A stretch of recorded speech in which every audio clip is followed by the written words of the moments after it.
So recently I decided to read The Alchemist by the author Paulo Coelho. It's a book that is internationally very famous, but the author is Brazilian. And I decided to read the book out of curiosity because every time I travel to a different place and I go to a bookshop, this book is always on the bestseller bookshelf. And I've seen this back home, like this book, several times. I was like, okay, this book is very famous, and I want to understand what the thing is because it's a very thin book. I like the cover.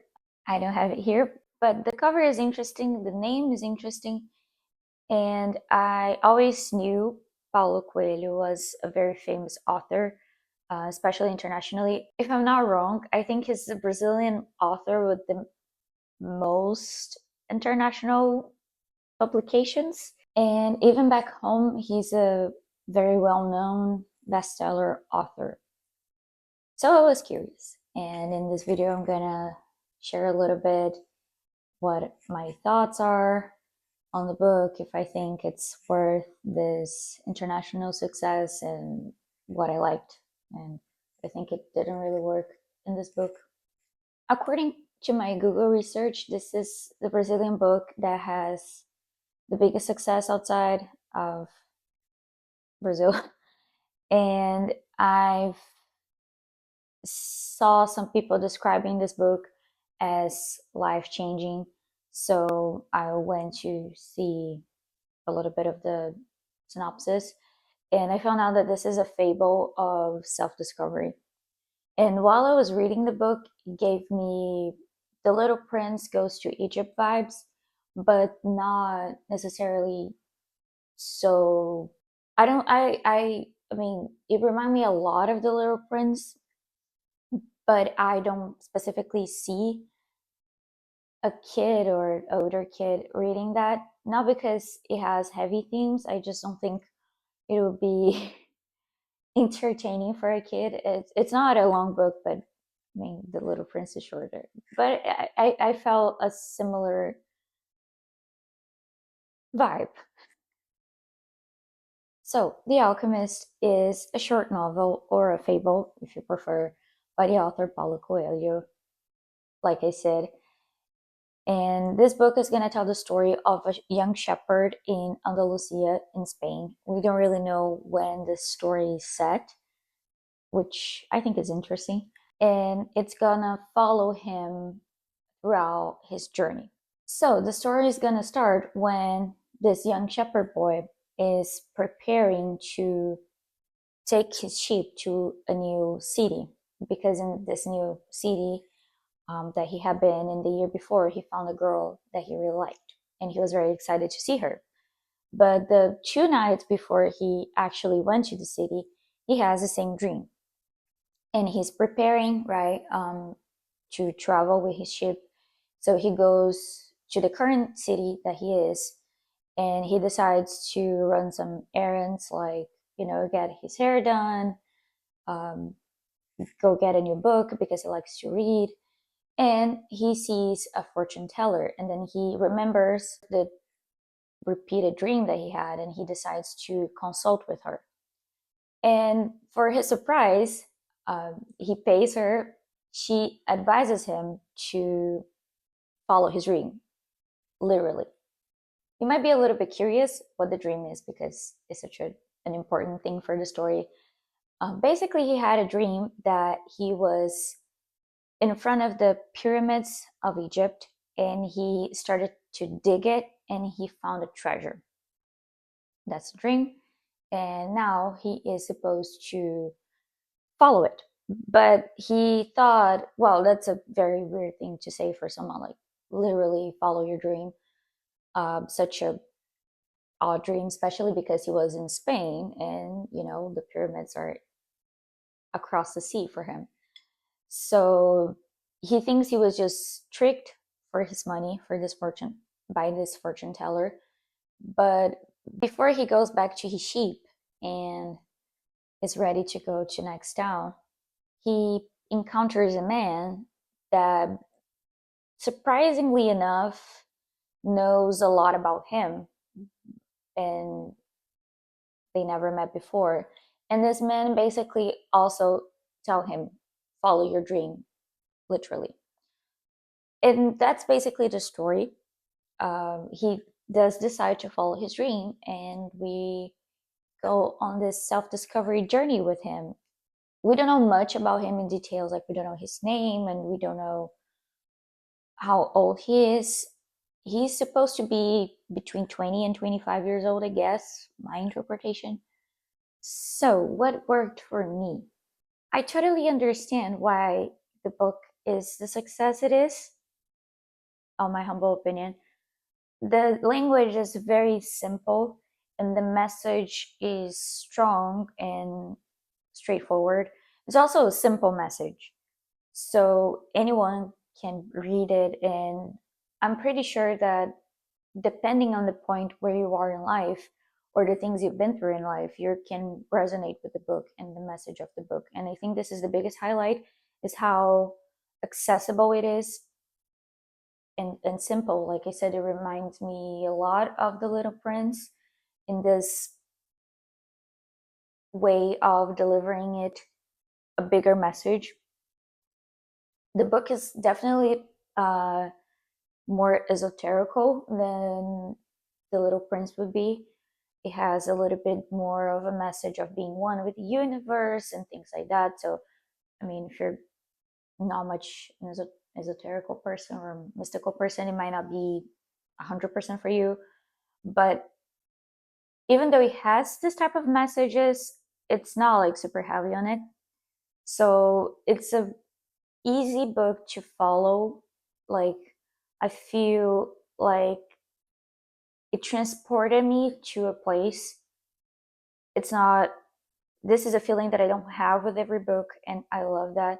I know a little bit of Spain, like more specifically the south of Spain. So in the beginning of the book, a little bit of, I'm saying little a lot, some of the descriptions that he gives, it reminds me of my Spain days, and it made me miss it, and it put me there, even though we don't know specifically where in Andalusia he is. It gives the vibe. Eventually, when he goes to Africa, I would, like I said, it doesn't give the specific details of the cities that he goes to. We know that he's going to Egypt at some point, but all the places that he stops to go to Egypt, like, it's not said in detail. So I'm saying Africa, but I'm 90% sure that he spends a good amount of the book actually in Morocco. And it also made me want to visit the place, even though it's not described in a super detailed way. And I think that was cool. Like, it puts you into the atmosphere, and the doubts that the protagonist has is very, it's something that you can relate. And maybe I just really like the book because it resonates a lot with the time that I'm living right now. But I like it. It's simple. I think it has a language that transports you to a time and a place.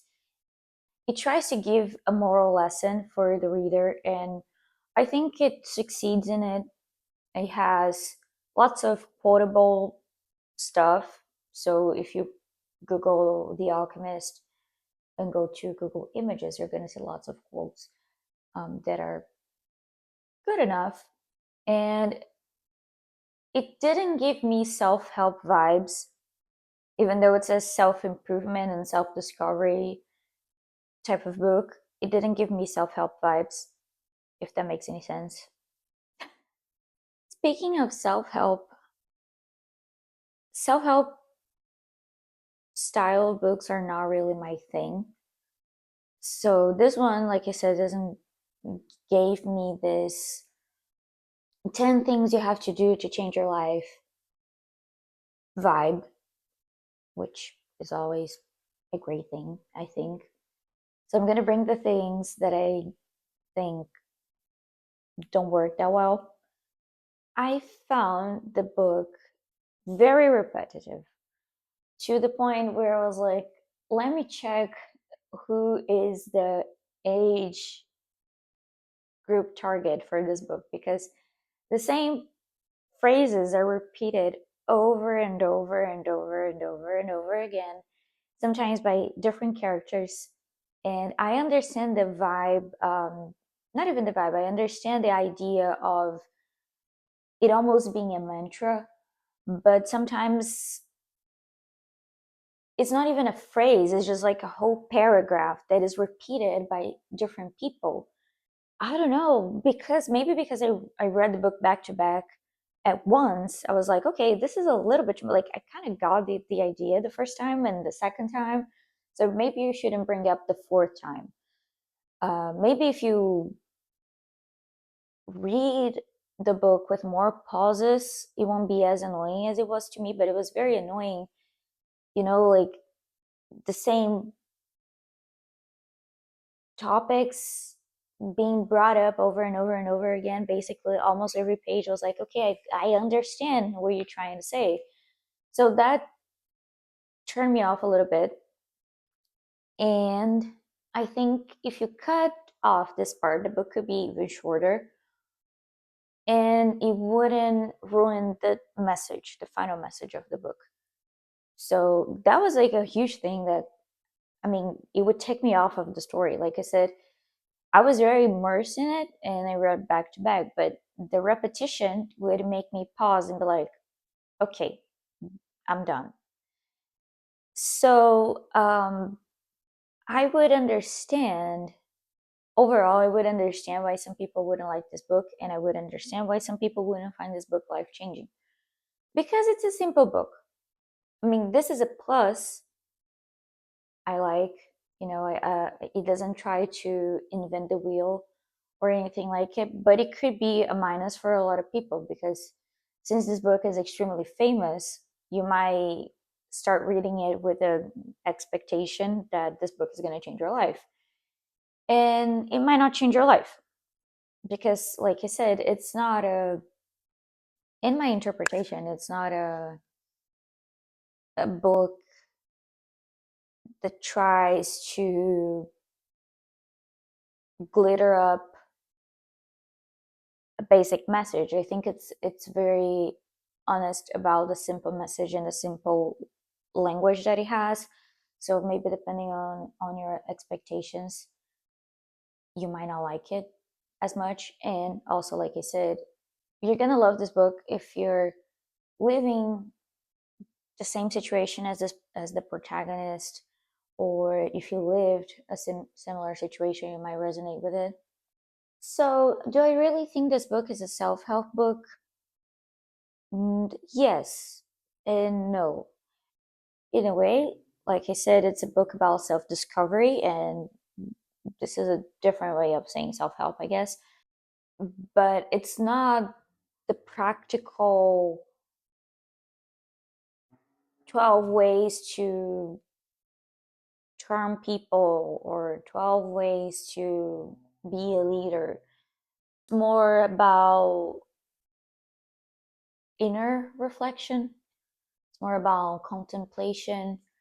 Um, what are your goals? What do you have to do to follow them? How important it is to follow what you believe and what you want and listen to your heart. So yeah, it's a self-help, but I guess it goes a little bit against the more practical ones, and maybe that's why I think it was interesting. So just to wrap up the video, I'm gonna read one of the quotes that I guess would make me want to read the book. I don't know. I really I was going through some of the quotes, and I really like the environment of the book of adventure and desert. I really like that. I mean, I want to read more books like that, or maybe even go to the desert. So the quote is, "It's the possibility of having a dream come true that makes life interesting. People are capable at any time in their lives of doing what they dream of.